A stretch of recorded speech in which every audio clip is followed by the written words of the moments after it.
All right. Welcome, everybody, to the Career Passport Lecture Series. My name is Maury Rodriguez. If you would like some more information about the Career Passport program, what we do, and how we help students, please come see one of our team members after the event. We are wearing these green shirts and name tags. Today, we have the pleasure of hearing from Carol Tuttle. Carol Tuttle has devoted her life to helping people rise out of deprivation into overflowing abundance. She is widely recognized for helping thousands of people. Her patient triumphs are legendary as an alternative psychotherapist. Carol is a leader in the areas of energy psychology, emotional freedom technique, and energy medicine. She is also the best-selling author of a highly acclaimed spiritual self-help book called Remembering Wholeness, a personal handbook for thriving in the 21st century. Without any further ado, let's welcome Carol Tuttle.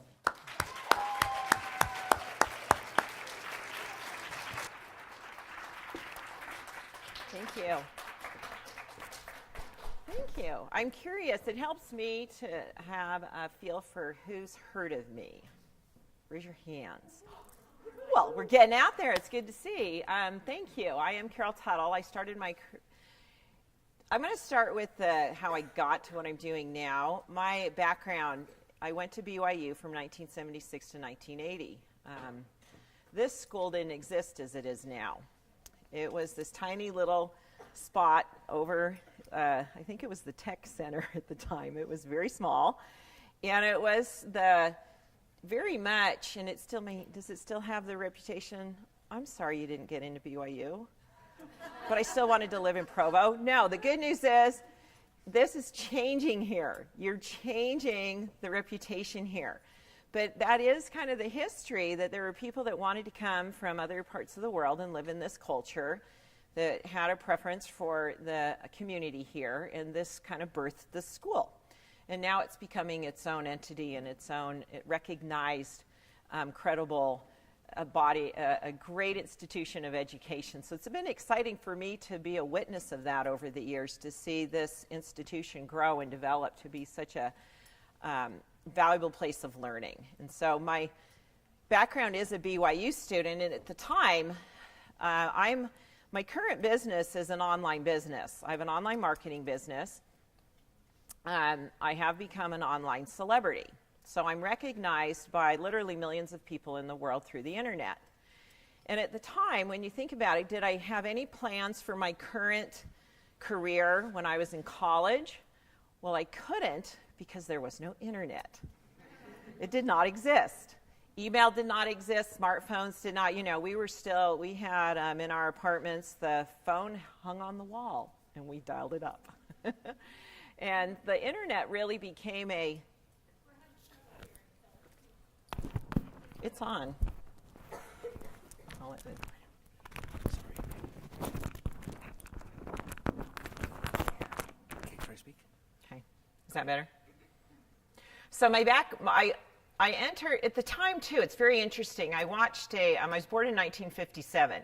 And so I was raised outside of San Francisco in what's called the Bay Area in Walnut Creek, California. I was born on the East Coast. My parents are, their heritage and ancestry goes from East Coast roots, which is a very different culture than West Coast. My father brought us to California when I was just 3, and we were raised in the Bay Area during a time that was very tumultuous. If you want to get a feel for what the 60s is like, it's a fascinating CNN program called The 60s. They take each year of that decade and show very powerful transformational shifts that were happening in our cultures. And so I was at BYU. On the other side of what was kind of birthed in the 60s was more free rights for women, free rights racially, free rights for your sexual preferences and identity. We're starting to come forward in this era, in this decade. And when I came to BYU, the ERA movement was in full force. It was a very political time for women to say women need to be given equal rights. And you may not realize it, but that did not pass. Utah was one of the votes that voted against it. And recently, Meryl Streep brought that to the forefront again to say it's time we pass the ERA.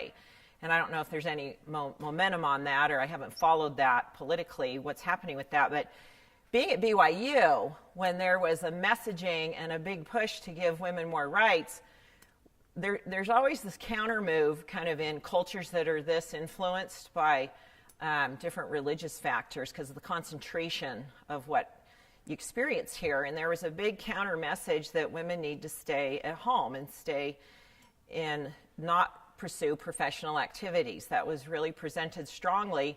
And so in my quest to do the right thing, I studied home economics education because I figured, well, use that in the home. But I really was interested in the teaching side of it. And at that time, it was a really rigorous, very challenging program at BYU. It really called up the very best of you. It was not easy. You had multiple subjects of study. You had lots of hours, lots of credit hours that were required. Because not only did you study different areas of that had their own very specific career tracks, and you were doing 5 or 6 pieces of that, you also had to spend a lot of time in the secondary ed department to get your credential to be a teacher. So I graduated from BYU and started teaching at Provo High. Any Provo High graduates here? And I may have taught your mother. So I am, at the time now, 22 years old, teaching high school students. And I remember very distinctly, there were only 2 openings in the entire state for home economic teachers in the secondary ed system. There was one at Timpview and one at Provo High. There were 50 candidates that had been selected by the district office to now be considered. And I was given a stellar interview, and one of my professors just gave me a 5-star review, just really stellar. And I was invited in to now be a candidate for one of these 2 positions. And at the position at Provo High, the senior teacher there got to invite in who she wanted to observe in a teaching function. And I was invited into the classroom to now present my skills and for her to observe me. And I was 22 years old. Well, I don't know if I'd even graduated yet because my first year of teaching was the next year after I graduated. So here I am in the final phase of my degree. I was also engaged, getting prepared to get married. I graduated on a Friday, got married on a Saturday, and started my honeymoon on Monday. Does this not sound like what we do in this crazy culture of ours? It's really interesting. But so I went into the classroom, and she had asked me to lead a discussion for a movie that they were watching, and the name of the class was Impact. It was sort of the first approach in the school system to share more enlightened, conscious concepts. That, looking at society, looking at culture, how we judge, how we portray our beliefs, how we set, basically how there's more than just what you see in your community in this world. And so the teacher's attempt in this particular curriculum was to open her students' eyes to a more vast, more diverse world. And so here I am leading this discussion with probably, they were juniors and seniors, so they had to have been 16, 17, and possibly 18 years old, and I'm only 4 years older than them. And they started to challenge me and be very, the time, and I don't know if this exists still, but at the time, the Provo High culture was very anti-BYU culture. And some of the students started to make comments about me, calling me a Zuby and making derogatory comments. And out of nowhere, I stopped. And I stopped leading the discussion, and I called them out. I said, I don't know what I said, but basically the message was, I find it interesting that you're in a class to learn to accept others and their differences, and you don't even know me, and you have already decided you don't like me because of where I go to school. Well, that got me the job. Apparently, I thought, I'm gone or I'm getting hired.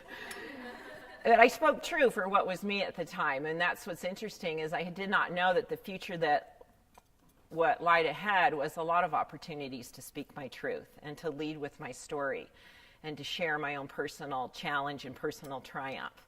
Because after my husband finished school, I taught there for a couple of years. We moved out of state. We headed back to we went up to Washington for a year, where Microsoft is now the big entity in Redmond, Washington. We lived up in that area. Then we moved to the Bay Area, where we lived for 10 years, and I settled in as the full-time mom. We're starting to raise now what we had 4 children. Yet I could not settle for just doing the mom thing. I always had some entrepreneurial function going on the side.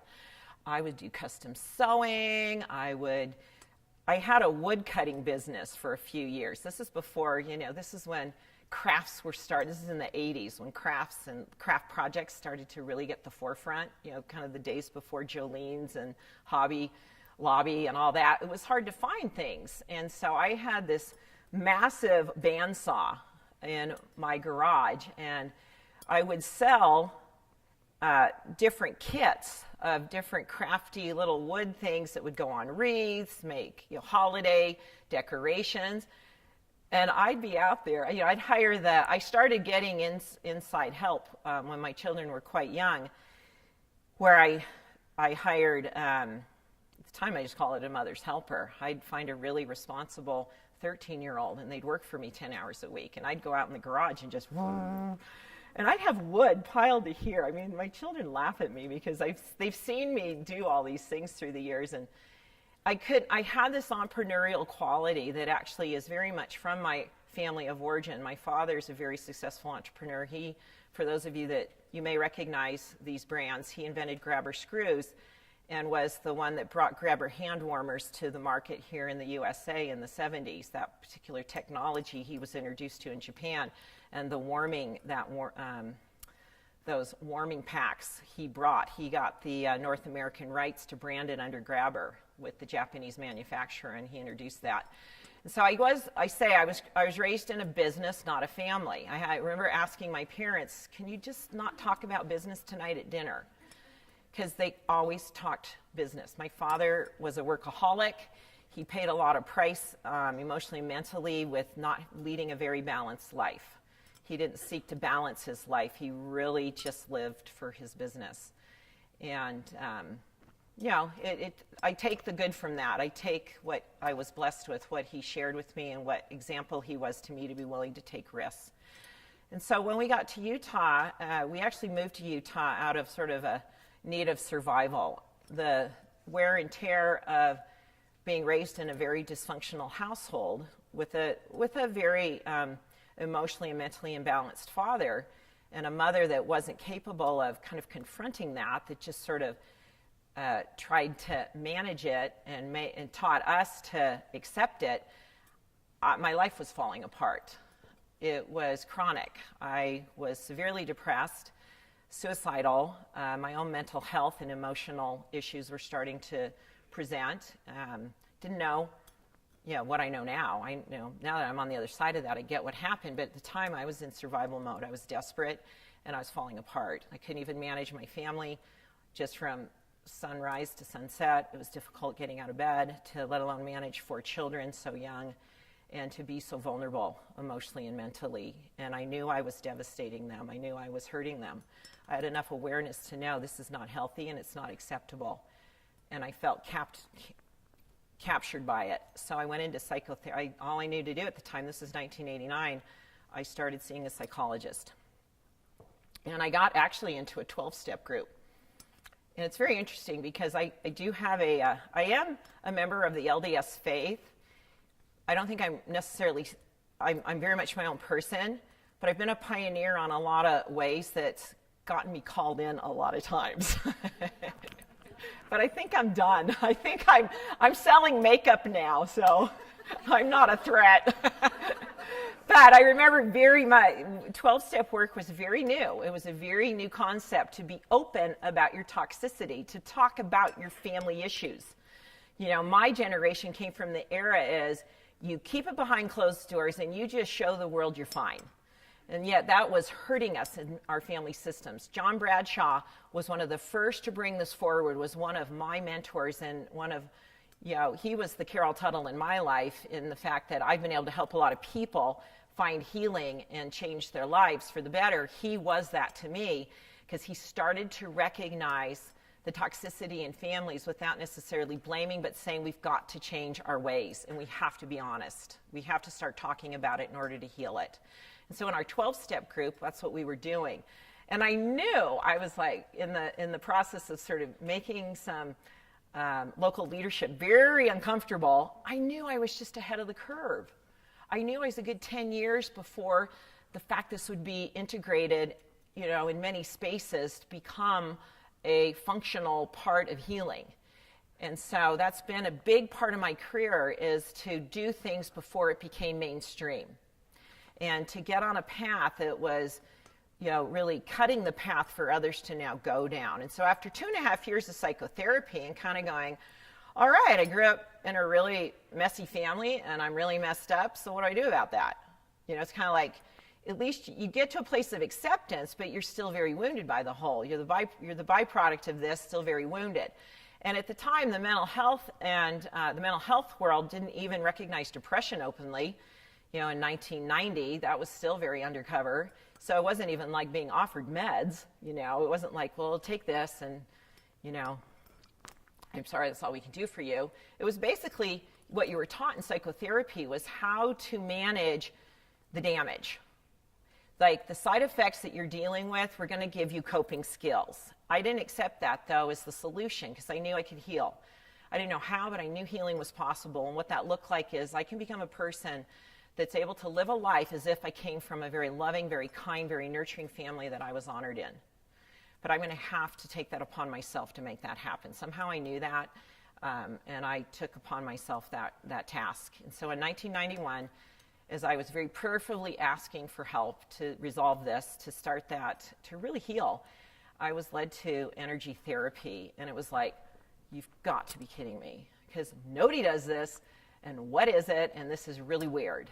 And I showed up, it's showing up in threes. By the third time this was presented to me, somebody talking about it, different people saying something. And I actually saw a show on 60 Minutes that was featuring EMDR, which is an it's a psychotherapy tool that helps clear trapped emotional energy, and it works with reprogramming your neural pathways through eye movement. Well, there was an alternative version of that. And I really, in my prayerful quest to do what was my next step, I really looked at going back to an academic I looked at my master's of counseling, I looked at getting a PhD, I really studied that out, and that's just my route. And it was like, no, because there's no opportunity there to go beyond what's there. There's no opportunity to birth something new. I know that, I can say that now. At the time, I just knew it wasn't correct for me. But without judging it, I knew it wasn't my path. So I started to study Reiki. And it was like, any of you heard of Reiki? Well, at the time, Reiki had a saying. It was a laying on of hands. Well, that's a popular saying in another culture. And see, I just got to play this role of kind of pushing the envelope to say, no, we're working with people's energy systems, and I started to study the chakra system. Well, I didn't realize that I was actually having my own energy system starting to open and change and heal that was changing me, which changed my life in 1991. And then I studied the alternative version of EMDR, which is rapid eye therapy. And if you study the history of those two modalities, they actually came into origination by two different people. One was in the psychotherapy, more academic model, and the other's in more the alternative natural healing model, but they're very similar systems. It's just they were meant to serve different needs. And so I became very skilled as what's now being recognized as energy psychology, complementary medicine, and I knew I needed to help people. So I opened up shop in Sandy, Utah, doing rapid eye therapy and energy healing work. when this is my story on that. If you can succeed at that in Sandy, Utah, you can do anything anywhere. Because I'm dealing in a very conservative culture with a very medically based model, which is Utah. And yet people would come to me after having exhausted their other options and still were in pain and they were hurting. They wanted the benefits of healing, and they started to study other options. And so in 1995, I started my private practice, and within 3 to 5 years, I was making $70,000, $80,000 a year, working 20, 25 hours a week, because I was really good at what I did. I understood it. I have a gift for going beyond the story and I'm very quick. I'm known with anyone that's worked with me or even my team and my people in my company that I have a very discerning gift of intuition and, what can be called psychic, that I can very quickly tune into what's limiting you, what's blocking you, and where where in your childhood, what age that became your perceived reality, where you started to believe that was true for you. So I'm very fast. So now I still do private practice work. I only do 2 sessions a week, and I charge $600 an hour because I move fast and we go deep, and results are very, I can help someone accomplish when they're ready to make that kind of deep shift in 1 hour what might take them 10 or 20 hours in traditional talk therapy, because talk therapy has its place. It helps the mind understand what's happening, but it doesn't do deep healing work in the emotional body and even in the psychological body. It's kind of, if anything, it's the part of us that creates the defense sets that allow us to survive the trauma that was experienced. And so it's not willing to give those up. Its job, it thinks, is I have to help you survive. And so it's not talk therapy. I did 2.5 years and didn't have a lot to show for it as far as real healing. I had a lot of understanding, but I was still very much wounded. And so that launched me into this world. I had no idea. Here we started in home economics education. I'm now an energy therapist. That's like, But the thing that's always been the core of my whole journey is how I learned to teach. I learned to be a great teacher. The program at BYU brought that quality out in me, that I had a gift for teaching, for speaking, for teaching, for teaching concepts that made practical sense to people. The most common thing people say to me is, that makes so much sense. That I'm able to bring things to a very common, practical, sensible understanding that's now useful. You can do something with it. You can apply it and see an outcome. You can see a result. And that started in my really developing in that rigorous training in my college training. It served me my entire career, still does. And then when the internet launched and started to become present, I put up my first website in the year 2000, caroltuttle.com. Don't go there. We're working on that. Once we break, I have 2 of my team members here. There's Tim, just raise your hand real quick. He's my creative director, and he's a genius. If you've gone to our websites and you see the visuals and you get our promos and that, Tim is the genius behind that, and he has it. But if you're interested in the creative world with online, Tim's a good one for you to chat with today. And then Jen is my PR manager, so she's my filter, because you can't connect with me directly. You go through Jen, and she does a great job at that. But when I launched caroltuttle.com, I basically just had I knew to have an opt-in, grab people's names and emails, and I knew to give something away for giving me your name and email. So I had a weekly newsletter, and that was really popular at the time. Very content heavy. It'd come in your email inbox. You'd take time to read this, thing you'd have. Nowadays, unless you're really into something, you're not going to scroll. You're going to click. And we've got to grab you fast. And I wanted, at the time, the way to get yourself out there, because blogs didn't exist. See, there's no blogging. There were just these very still stationary websites, Nothing real time, nothing that you could post that was current. Email was the only way you could do real time, staying current engagement. There's no way to engage except through an email. And I went to a conference in New York City to get some training on doing, it was the National Publicity Summit, and they did some training on how to pitch yourself to producers and editors of major media channels. And then they brought in about 30 of them at the end of the event, and you walked around and you started pitching yourself with the hopes, in the day of getting on Oprah or a regional news channel. Or that was how you got yourself out there. You got in the traditional media when we didn't have Netflix and cable. We had very few stations. Your big three players were basically the distribution of media: ABC, NBC, and CBS. That was it. And you had PBS coming on the line, but you didn't have all these options you do nowadays. So you had to try and get yourself seen by these people and then get invited to be on their shows, because that would put your name out there. And that gave you a certain distinction of credibility to say you were on all these media channels. And I got a few hits, and I did that, but the world was now quickly changing, very, very fast. That didn't hold for very long. And then people would go out and become professional. They'd have to travel all over the country, 200 events a year to share their message in a off platform. So I joined the National Speakers Association. Never got any leverage or momentum from that. Just never went anywhere. And it was in 2000 and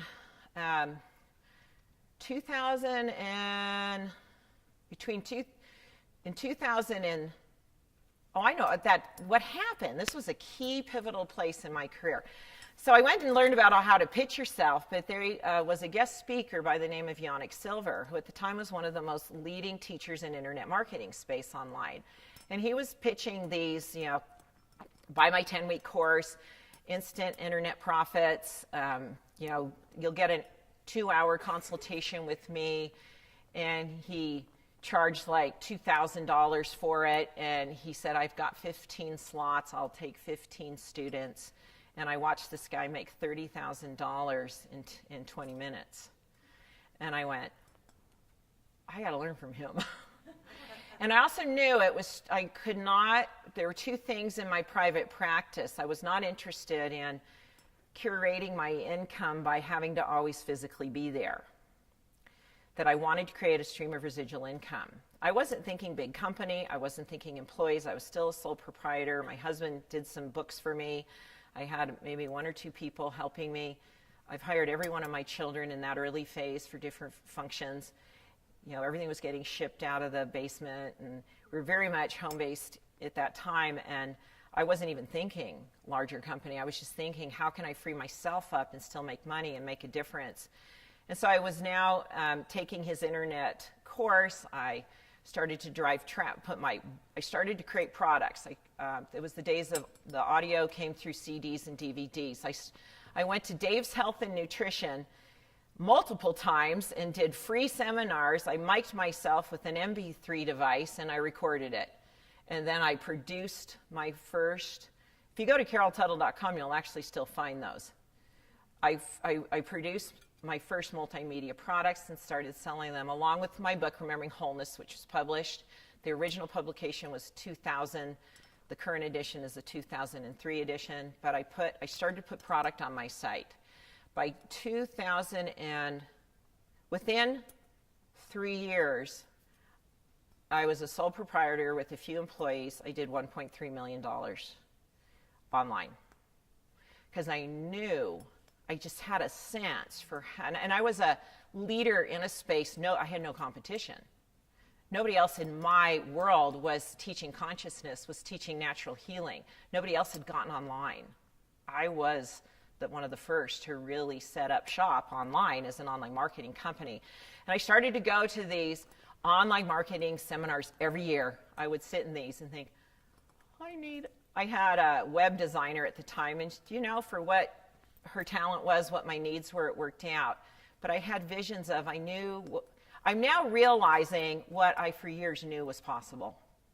I knew, because I was learning all this without the capacity to implement it because of financial resources and people's talents to pay them for those resources. But I saw a vision for what was possible online because I was learning from the people that were cutting edge online. And now the consciousness field is like a popular market. See, my message is not unique anymore online. My way of saying it's unique, Carol Tuttle has a certain way of teaching things that I'm known for. So I'm known for the way I teach, which I think has sustained itself. So in 2004, what happened was, here I think I'm pretty far along, and I've transitioned from a high school teacher, private practitioner, now I'm online, multimedia products, published. My first book was published in 1993. That's another story. If I have time, I'll share that. But I'm thinking I'm doing pretty well. I'm raising a family at the same time. My husband has a full-time job. Separate from this is kind of like supplemental income. This is great, My overhead's quite low, so I'm, getting a lot of capital here. So I had no idea that what was going to be given to me in 2004 would become what I would be known for at this point in my life. And I'm not going to actually say, there's very possibly more coming that will even expand on what I've been able to produce that came in 2004. Because in 2004, the two bodies of work that I'm actually the most well known for now, energy profiling, Dressing Your Truth, and the Child Whisperer, are my leading brands. And I was given that content, I was starting to develop that content in 2004. And I really felt this a divine commission of being, because it wasn't new entirely. There had been profiling systems. Energy profiling is a 4 types profiling system, but it's based on movement, not personality. It's a very provocative, easy to learn system with a very quick interpretation that you can apply it immediately. It's very fascinating how quick you see it, you get it. People tend to see it in other people more clearly than themselves because we're clouded from our own truth quite often, depending on that background we have. When I was introduced to this potential to develop my own interpretation of a profiling system from an energy standpoint, from a movement standpoint, not a personality one. Again, I've been very prayerful all along to say, okay, really? This is what's next? And I'm like, I've already worked, I've got to now do this? Are you kidding me? I'm good with $1 million company. Why am I doing this? But it was like I'd been given the chance to teach it, to now develop this. You're going to be glad you did kind of a feeling. Take it. So at the same time, I remember sitting at my kitchen table, and I needed to name what I was now starting to create and write about and to craft. And I was told, I remember very clearly, it's called Energy Profiling and Dressing Your Truth, and I wrote them down. Names come to me. My book, Remembering Wholeness, I remember when that name came to me. I was driving in the car, listening to a radio, and the word remembering, remembering, remembering kept being said in the song, the lyrics, and I went, Remembering Wholeness, that's the name. So I've been gifted with these insights and inspiration of what I'm to call things that really have a lot of leverage in the marketplace, that they really speak to what they are to people. And so as I started to develop energy profiling and Dressing Your Truth, I started to launch and produce live events where I was teaching women. We'd do 2 or 3 a year. They were high-end events, $2,500. Women came from all over the country, even out of the country. And in 4 days, they would learn energy profiling and Dressing Your Truth. And it was very problematic. It was messy, and it was incredibly emotional. Because you have to understand, very few people are raised true to their nature. Energy profiling is a profiling system that recognizes an innate nature that you're born with. It's a quality of movement that expresses through personality, behavior tendencies, thoughts and feelings, physical features, and body language. You're expressing your truth in all of those expressions of your nature. Personality is probably the least accurate of the 5. Because your personality is a persona, and depending on how safe you feel living true to your nature in your first 5 to 6 years of life will influence how the personality you feel safe with. Because your personality can actually be trying to counter your true nature. It could be trying to silence it because it didn't feel safe to be it. And the 4 types help you recognize your greatest gifts. so once I started to teach this and recognize my type, that was life-changing. I have to say, if someone were to ask me what is probably the one single thing that helped you in your own healing journey, it would be understanding my true nature, and that I'm in my system what I call a type 3. And that's significant because I was born and then raised at a time when being female looked very different than a type 3 movement. It looked like, you could be Amelia Earhart if you were a type 3 woman, but you weren't a stay-at-home mom. The movement's real quick. Type 1 is an upward light movement, buoyant, animated. It moves up and out. Think of Old Faithful. Nature expresses all of these movements singularly and complementing each other. It's an upward light, buoyant movement. You go to Disneyland, you feel type 1 energy. You feel up, you feel open, you feel let's have fun.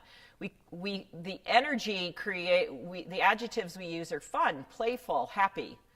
Those aren't movement, those are describing the movement. And so the movement is just, again, expressing through you. Type 1s are taught a lot. You move too much, settle down, everything can't be a game in life, and you got to get serious and grow up. And they're very adaptable energy types. Their energy is very open. So they're like, okay, the biggest default a type 1 person makes in profiling themselves is they see themselves in all four, because they can adapt to the different energies and movements. And they are a little bit of a chameleon in humanity. And they've been taught type 1 energy is a child's energy, not an adult's energy. And it's so freeing for type 1 people to recognize I lead with a brilliance and an animation, because animation means new life. And that gift births new ideas and the hope that they're possible. And there's successful people of every type. When I had the perfect setup in popular culture when the early days of, I can't even think of it, it's the first voice talent competition. Yeah, American Idol, when the judges were all four types. Paul Abdul was our type 1. And Simon Cowell is your classic type 4. And he's always rolling his eyes and saying she's silly. So, see, I'm like, you guys, can't you just hang out there forever? But there's plenty of people in the pop culture and celebrity that I can refer to. So type 1, think Drew Barrymore, think Jim Carrey. Jim Carrey's a very strong expression of a type 1, very exaggerated, there's levels within each type. Trying to think, with the politics as they are right now, Rand Paul, he's a type 1. Is that the candidate right now? Is he still in the race for Republicans? Well, not really, but he's not getting great, but he's a type 1 energy, so he's bright, new ideas, hope. Then type 2 is a subtle, soft movement. Think of a willow tree. Think of Mississippi River, deep current, steady, flowing, connected, methodical. You feel calm. The gift of a type 2 is to create calmness. So when you're in the environment of type 2 energy, it will calm you down. It will bring the energy down. And type 2 is their gift is to, now you have an idea, let's ask questions to gather the details to create the plan and connect the pieces so we can move forward. Putting the steps together, because you need the steps to progress. And they're told they're shy when there's children. You need to be more outgoing. You need to hurry up. You don't move fast enough, because there's a sense of being familiar and being able to process internally what the next step is before the next step is made. So when they're rushed, they're being forced to override a very important process that doesn't take a lot of time, but they're now resisting, saying, with children, my Child Whisperer book teaches parents this: when you rush a type 2 child, you're actually provoking them to go slower, because now they're feeling forced to kind of pull in. Wait, I can't keep moving at that. I've got to even try harder now to slow this down. And then they get pushed harder. See, so a lot of parents are disciplining issues in children that their parenting strategy is setting their children up and provoking their children to misbehave contrary to their nature, which then they get disciplined for. See, it's all backwards, and I help straighten all that out for parents to say, do this, you'll get this, and you won't need the discipline.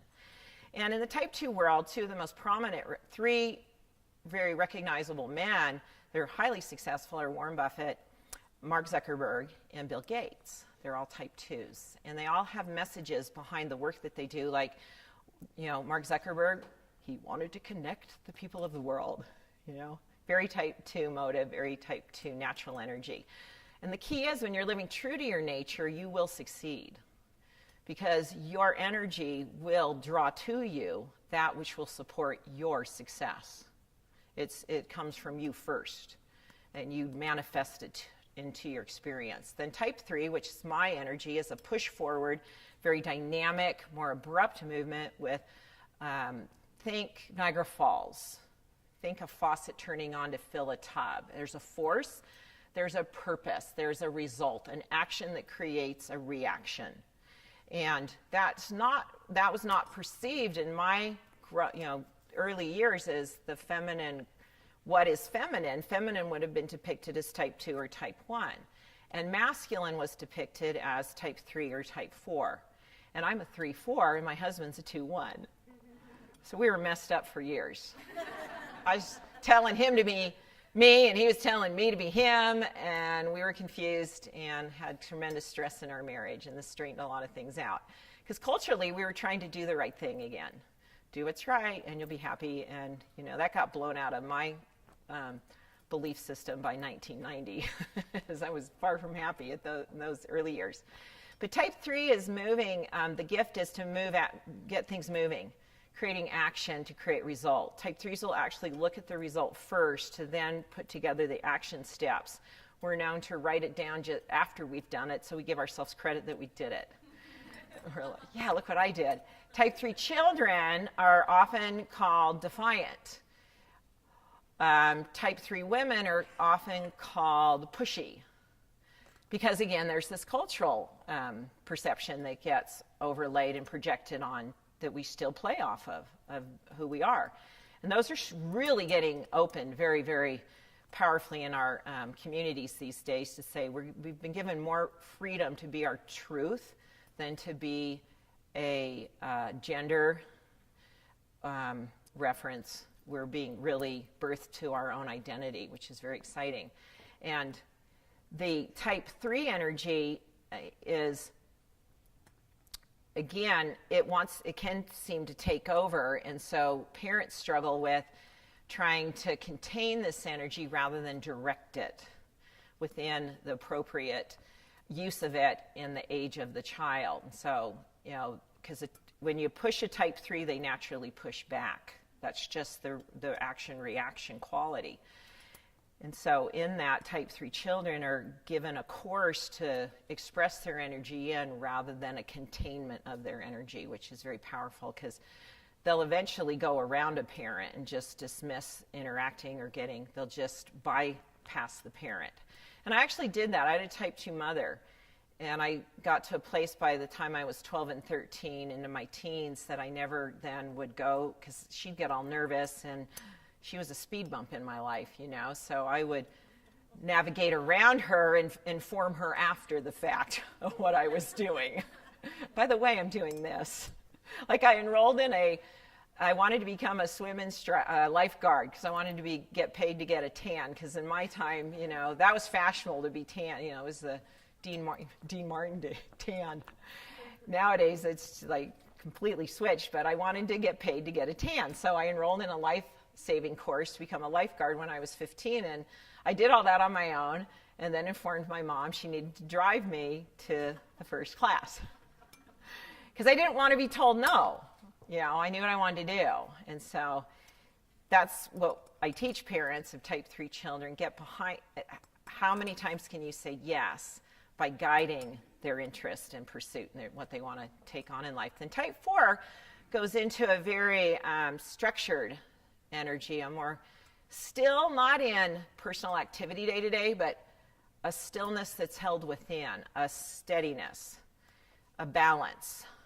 In nature, it would be a reflecting pool, a reflecting pond, or ice. It's still, it's constant in its being thorough. The nature of a type 4 is to see the bigger picture, and in that be discerning with a keen eye. So the gift of a type 4 is to help observe what is, and keenly then start to very quickly line up, how can we improve this, how can we make it better, how can we perfect this and replicate it, repetition. And it's interesting because each of our diagnostic labels, and there's so many in the world today for children, they're very liberal with those beyond when I was parenting my children and even when I was raised. And I'm saddened to see on our billboards here in Utah something that's actually feels like they're marketing autism inappropriately, in my opinion, because there is conditions of autism, but to say that a child not looking you in the eyes is a diagnostic assessment is, in my world, very dangerous, because type 4 people don't comfortably look in people's eyes they don't know well, because they have very private personal space. I know type 4 adults that are uncomfortable looking me in the eye. That doesn't make them autistic. And I've found with ADHD, those are mostly type 1 children that get that label. Autism and Asperger's are type 4 because they're an extreme expression. They don't fit the accepted developmental model that we've put out in the child development world. And that's why, because we're coming in more uniquely ourselves. We're not fitting the standardization that we've created as a human population to say, if you're 3, you should be doing this. It should look like this. I have one of our marketing, a gal that's on our marketing team. She lives in Brooklyn. She has a type 4 5-year-old little boy who was diagnosed with autism at age 3. Since she learned his type 4 nature, she recognizes that's a very loose labeling, and she sees that she'll make no reference to it by the time he's 6 or 7.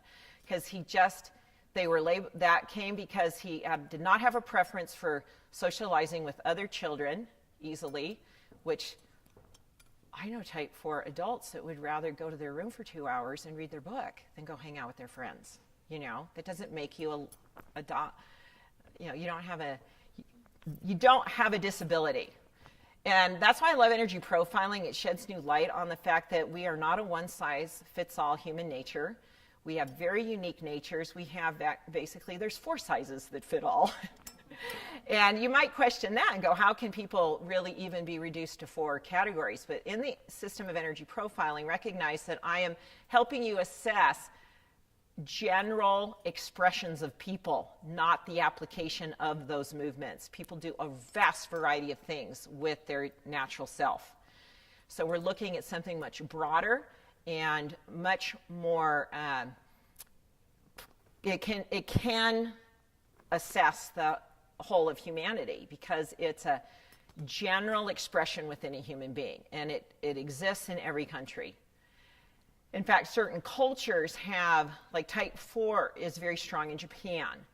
And that's why if you go to Japan, you're going to see they have this kind of quirky attraction to things highly animated. Very type 1, they love Disneyland. They probably have, I would say the Japanese market is one of Disney's strongest because, see, they are seeking balance because there is such a strong type 4 feeling. They're looking to balance, and they are drawn into and after highly animated experiences in that quest for balance. Type 3, the forefront of a type 3, it's a very strong expression of a type 3, would be, who do you think? He's running for office right now. Donald Trump.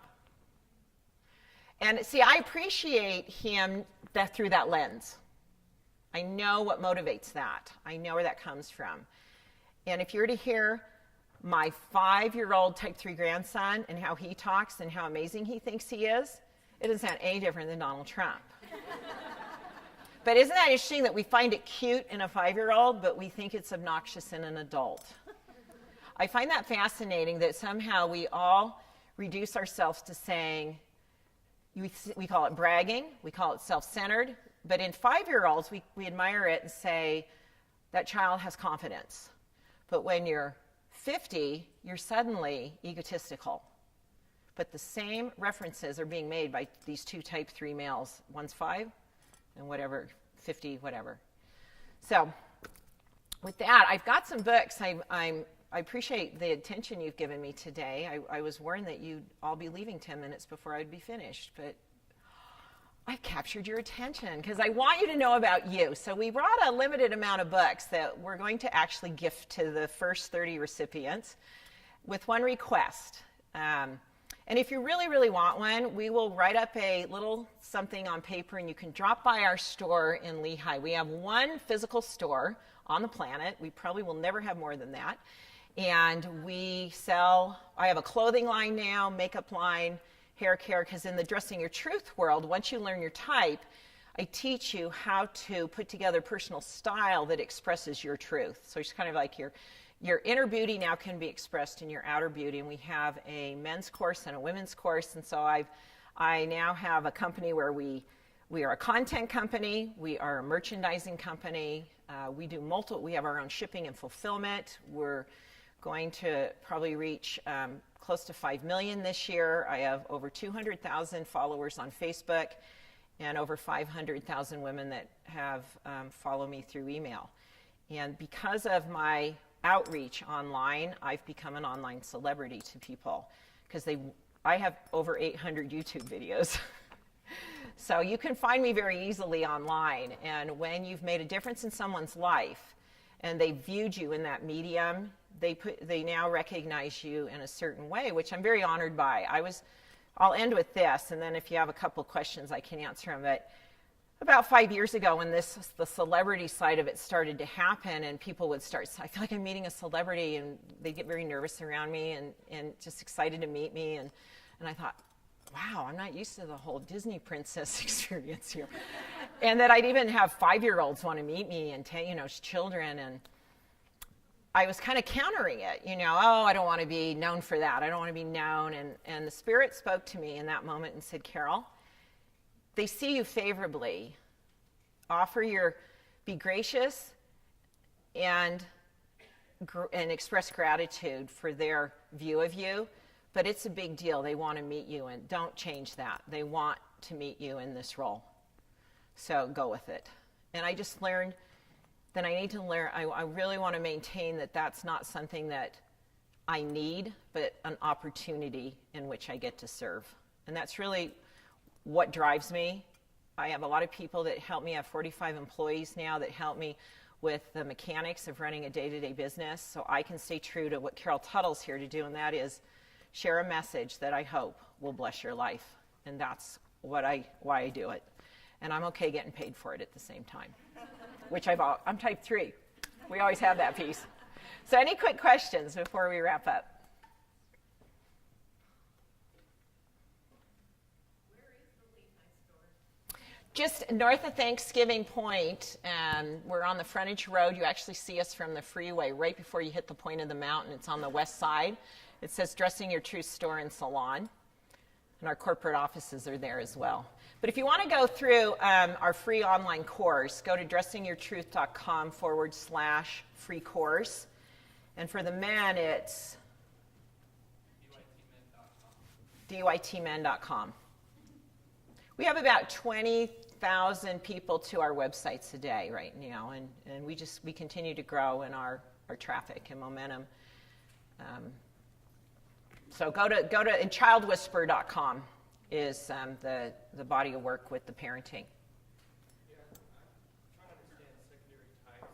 Because to me, if someone is like a type 1, that's a primary, and secondary type 4, that seems like swimming up and down. Yeah, there can the people of that world can be, because they're contrary energies. They're very, very different. It's just if you were raised true to your nature, your dominant energy will maintain its prominent expression, and your secondary develops to play a supporting role. It's when whatever degree of shaming or discipline was applied to you for being your true self, your secondary can overdevelop and try again expressing your personality to kind of manage the confusion there.